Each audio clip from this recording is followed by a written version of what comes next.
এই হচ্ছে young dyeing. এটা হচ্ছে মিক্সচার মেশিন।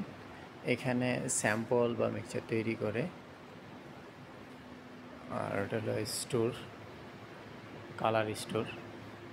কালার স্টোরের পিছনে এখানে কালারগুলোকে মিক্সচার করে এই যে এই মেশিনটার মাধ্যমে। তারপর এখানে কালার এটাকে বের করে এখানে স্যাম্পল তৈরি করে। তারপর কালারগুলোকে একদম সোজা এই যে টাঙ্কিগুলোতে ঢোকানো হয়। তারপর এখান থেকে সাপ্লাই হয়। আর নিচে হচ্ছে বেস। এই যে বেসগুলো দেখেন, এইভাবে সুতাগুলার কোনগুলারে বেসের মধ্যে ভালো করে ঢোকানো হয়। ঢুকিয়ে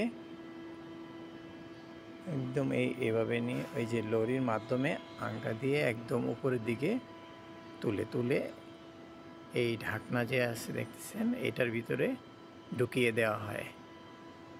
সে যখন কম্পিউটার যখন সময় হবে তখন অটোমেটিকলি সিগন্যাল দিবে।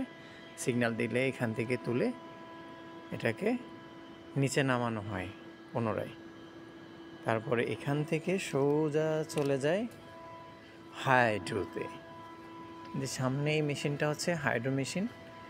এখানে প্রত্যেকটা মেশিনই কম্পিউটার সিস্টেমে পরিচালিত। এই হাইড্রো মেশিনটা এটা উপরের দিকে অটোমেটিকলি উঠতে থাকে, তারপরে এটার ভিতরে ঢুকে যায়। ঢুকে গিয়ে এখানে হাইড্রো হয়ে আবার পুনরায় বের হয়ে যায়। বের হয়ে এখান থেকে এটা চলে যাবে ড্রায়ারে। এই হচ্ছে ড্রায়ার মেশিন। এখানে ড্রায়ার মেশিন 3টা আছে। এই যে একটা, 2টা, ওই পাশে একটা, 3টা।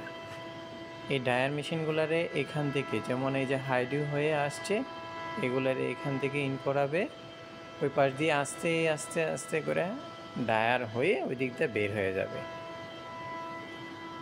এই হচ্ছে ড্রায়ার মেশিন।